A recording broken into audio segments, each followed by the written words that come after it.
So sa mga oras nito ay kasalukuyan namin binabagtas ang daan mula dito sa Tansa Cavite papunta sa Tagaytay nang biglang bumuhos ang malakas na ulan dulot ng bagyong Alkhon.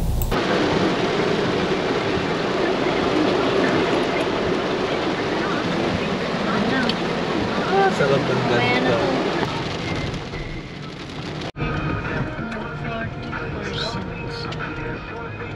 Antigo na yan.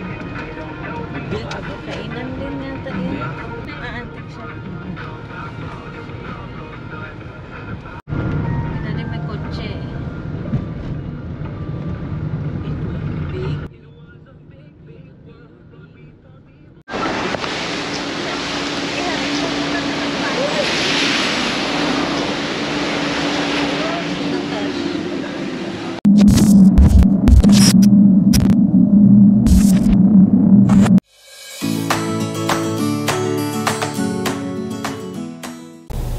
So in today's episode guys ay pupunta tayo ng Tagaytay, and mula dito sa Tansa Cavite ay babaybayin natin ang daan mula sa Tansa 13 Road.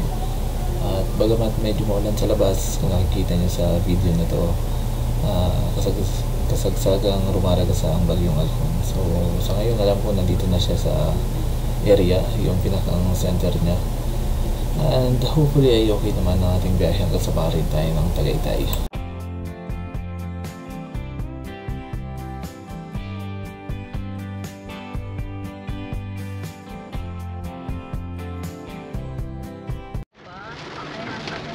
Matan ako eh.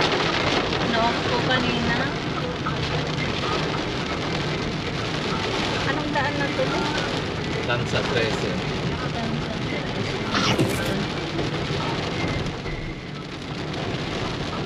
Kahit yung mga ano nito mami, yung mga kainan dyan sa labas, hindi nito gaano pa ano, mabenta gano'n. Lalo ko yung open na ano. Sa station dahil magpapagod. O, doon na ano ko na.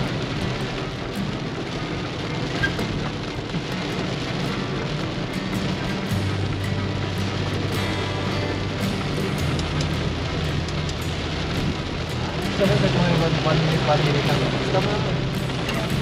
55. Ano pa rin? Kasi nakapulit na ano pag in-edit. Di ba kahit sa off day, nag-record pa yan? Kahit pa ng vlog. Hindi, basta pag edit na ako ng vlog, pinutin mo yung ano. So approaching tayo ng 13 Martires, at dito sa area to same pa rin, maulan sa labas. Napapansin nyo madilim na, pero nasa 4 o'clock pa rin ito ng hapon. Kasalukuyang binabayo ng bagyong Alkhon ng area ng Cavite sa mga oras na to. Malakas ang bugso ng hangin niya, at the same time malakas yung ulan niya. Hopefully ay makarating tayo na maayos sa Tagaytay.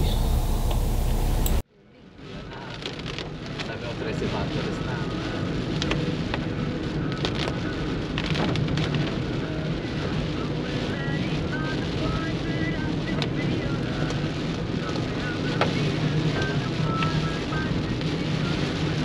Sa 13 na din. Sunod dito. Pa. Tindang. Tindang na. Sunod sa Indang. Tindang. Tagaytay. Mendes. Mendes. Oo, tapos Tagaytay na.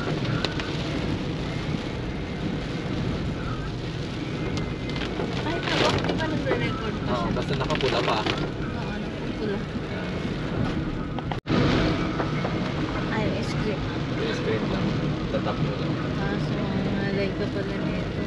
Dapat talaga may ano pa. Oo, kanto-kanto nila. Saan Diba kaya din nila napunta yung doon? baka nandun lang sa bahay.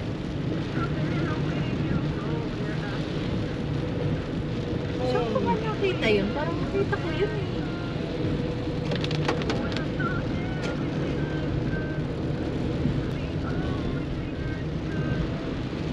Suficiente. Suficiente.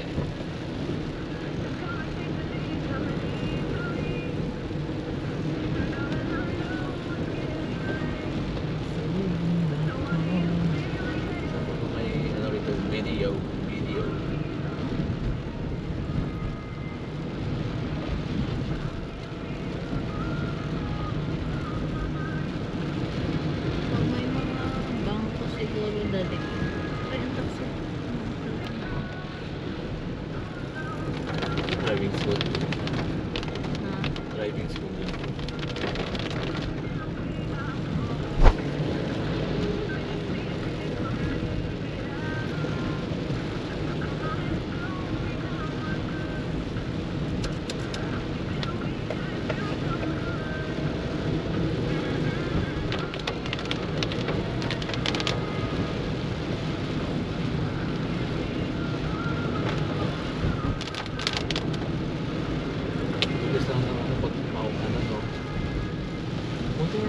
traffic eh. Sa ibang area ito, bawal mo mag-traffic dun.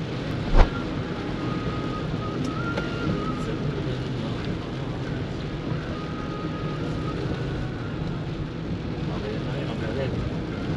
Naka-save ko sa battery.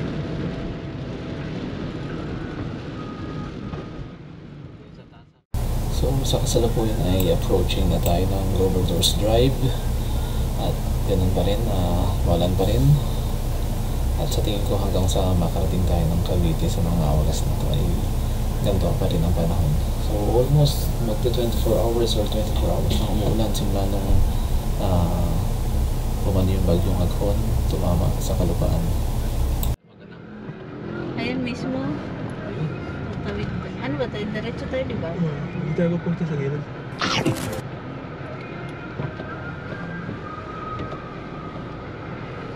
Yellow. Ayun. Pwede ba tumawid pag yellow? Pwede. Pag orange? Bigayan lang kayo. Sabihin niya na, hindi ko magana yung ano. Kasi hindi nagka-count.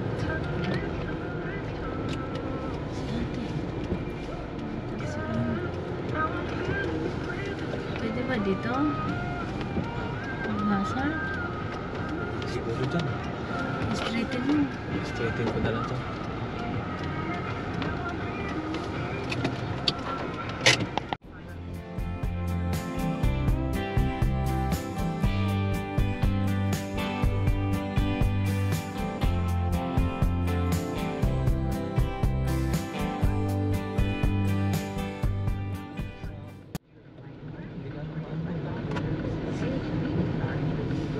Di ba yung natin sa atin? Cloud9 Vape Shop yun?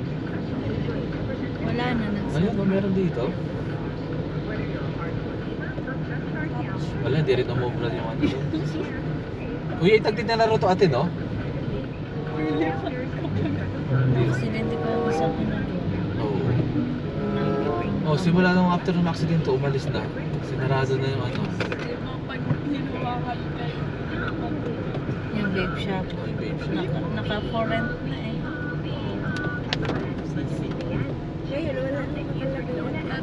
Baka nakuha na. Yung.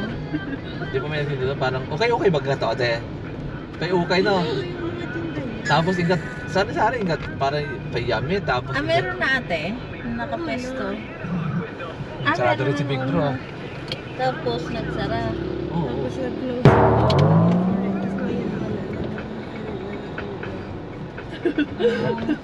Parang yung sa ano, may, Ginamit niya lang yung 1 month niyang down payment niya.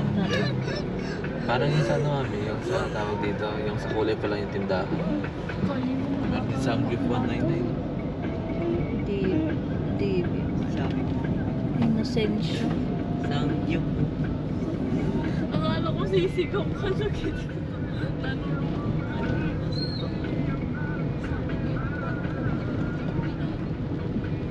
Baka ano, Samsung yun. It's empty. Ang dami pang iuulan o ang dilim. Di gantong oras kung hindi maulan, maaraw pa to eh. Alas 5? Kasi ko di ba magkano pa yung araw? Pero medyo Masakit pa sa pa balat? na. Anong kasagsagan ng init ng last week? Parang giant wave.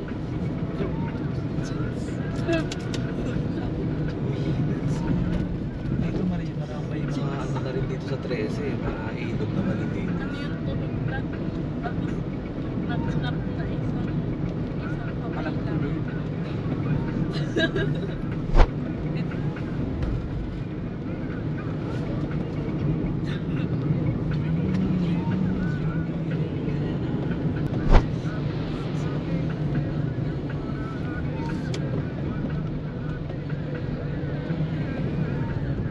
Nung kumain ba tayo sa Copa-Copi, masarap din, di ba? Masarap na. Kasi minabasa kong review Mahal lang? mga nakaraang ano, sabi daw, hindi daw quality. Hindi daw kasing sarap ng ibang ano. Kasi may kanya-kanya kasi yung preference mami pang lasa. Ang Yung sa iba, maganda lang daw yung view. yung view. Yung sa iba, masarap na, pero sa kanya hindi pa. Pero doon naman sa ibang restaurant, para sa kanya masarap na, pero sa iba hindi naman. Parang Wala na, baka pagdating natin doon, wala tayong makitang view, madilim na. ano, Mabot ko kaya tayo. madilim na nga lang. Madilim na yun. Hindi natin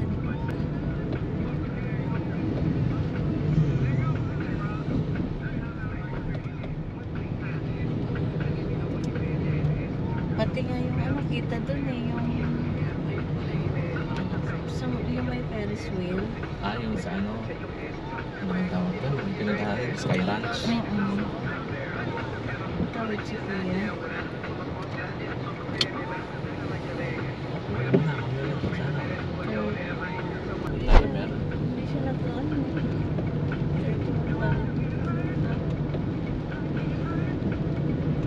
Baka naghanglang.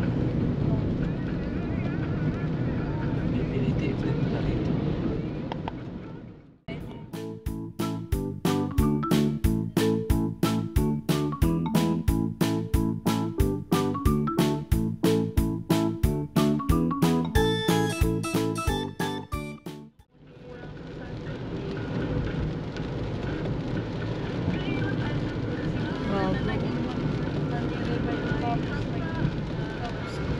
Indang 6 km, Mendez 13, Tagaytay ilan? 18. Indang, ibig sabihin kung mag-iindang tayo, malapit na dun sa ano. Ano yun, Indang na yung Pero hindi ko kabisan.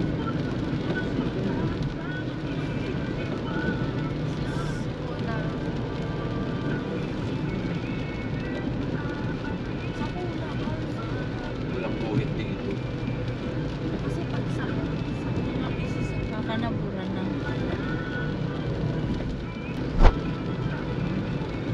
Kasi nga, di ba?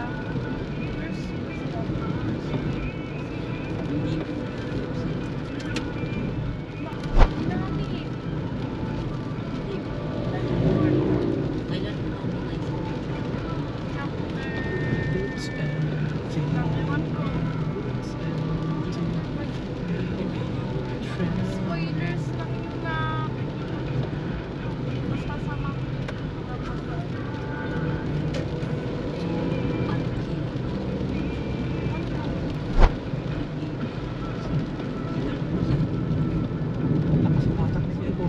Anong ano na to din? Mendes Road na? Pasok na yata tayo ng Indang. Ay, yun lang pala. Hindi, kanina ano yun? Dinaanan na. 13. 13. Indang, sunod Mendes.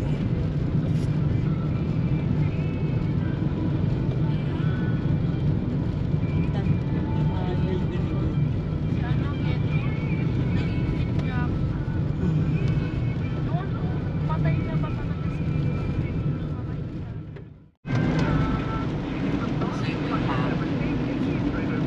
Ano? Bahay.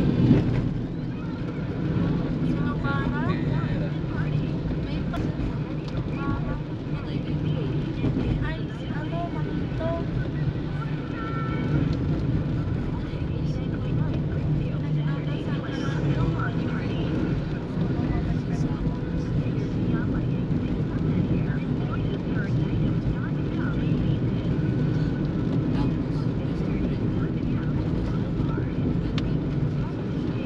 Hindi nag-ano paano kayo.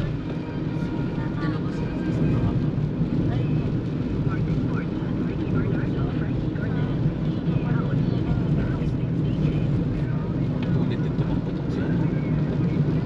16 na tayo. Namatay ba si Hindi, 7 takbo na 17. Namatay yata yun. Kasi may araw. Dami magmotor na. Tapos biglang nawalan. Posible na lang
So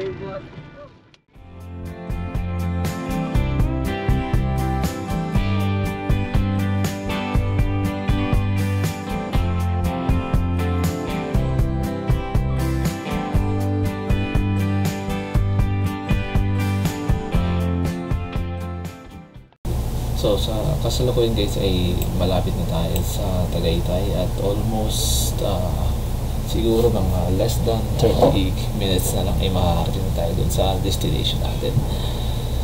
So far so good naman, okay naman ang flow ng traffic, hindi naman siya bumper to bumper. So kung nakikita nyo sa screen, ayan, smooth ang flow pagamat maulan pa rin. So kasalukuyan nakapasok na pa tayo dito sa bayan ng Mendez at approaching na tayo doon malapit sa Tagaytay-Nasugbu Highway.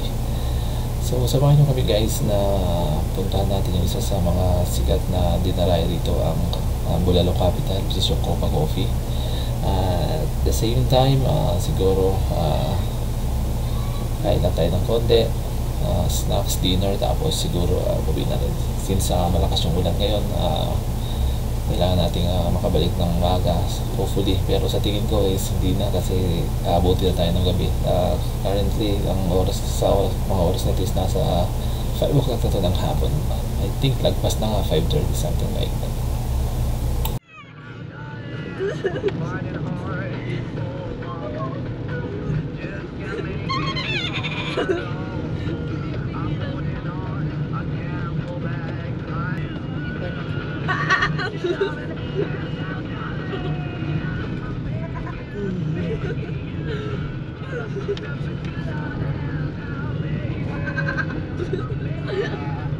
Mapapaos kayo dyan. Mapapaos kayo dyan.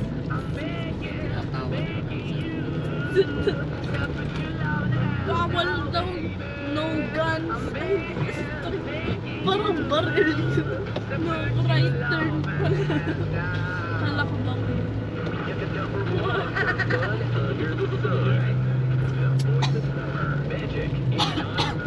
Naupo na.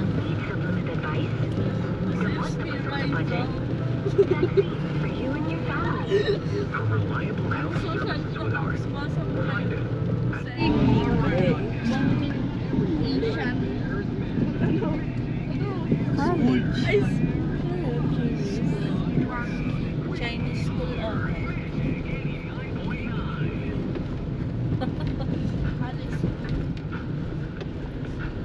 Ayos yung modify ang gulong nyo. Magtapa. Pagko? Oo, ito yun. Parang hindi na pantay ay hindi na pantay. Nagkatopik yun lang. Pero pantay yan. Dapat yan. Ay, teacher. Magkakananan tayo eh. Oo. Pasanahan. Ano tayo? Sarap yung kesa ganyan. Yung biyaheng Saan lang yung 45 kanina, 36 na. biyaheng Bicol, no? Ganyan namin, no? Eh? Oo. Yung mga trail. Batangas na Ang gulong ng yung isang kasalubong natin kaya din gulong ng tok-tok niya. Nangalapad. Okay, so approaching Tagaytay-Nasugbu Highway na tayo, and time check sa mga oras na ito, it's around siguro mga 5:30 na ito ng hapon. So almost more than 1 hour tayo travel from Tansa. At ito, hindi siya ganong maulan sa lugar na to, pero same pa rin, makulimlim ang langit at basa ang kapaligiran. Sa mga hindi pa nakapag-subscribe po sa ating munting YouTube channel, please paki-like and subscribe at paki-share na rin po para updated po kayo sa mga susunod nating upload. Medyo mabagal lang yung nasa unahan natin na bukyo, tawag nila dyan bukyo eh. Okay naman.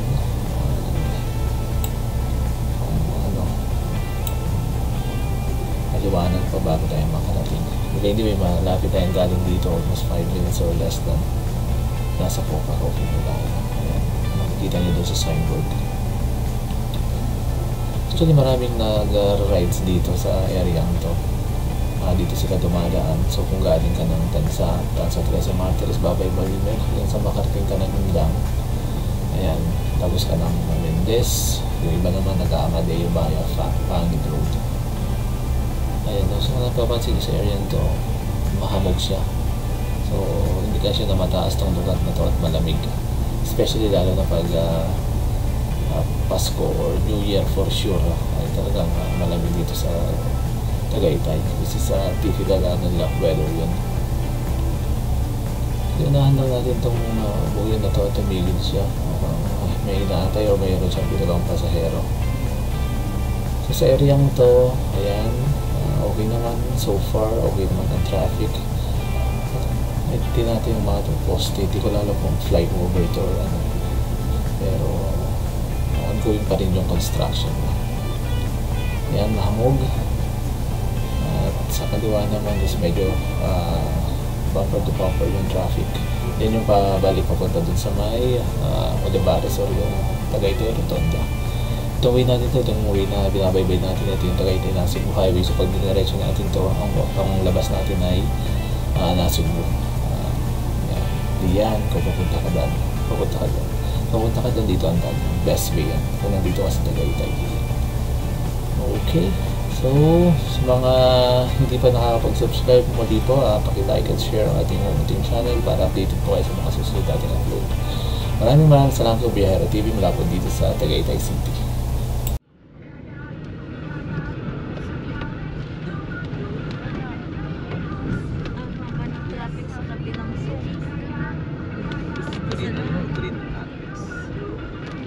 Green flags.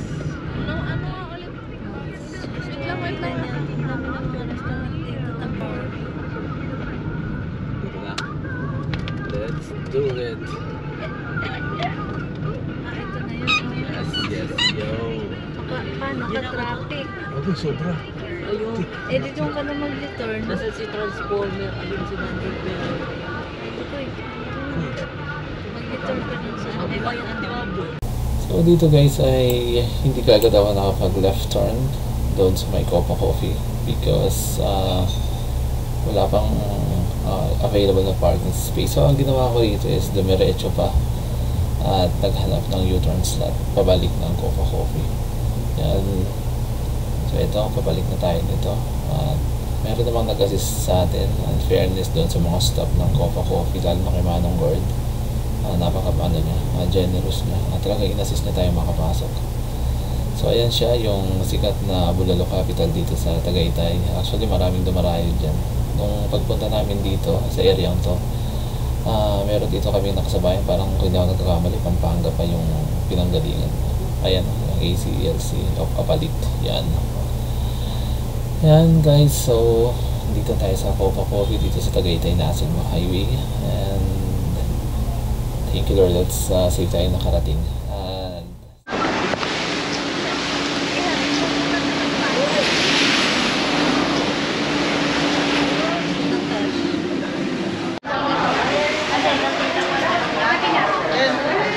Bad ka na din.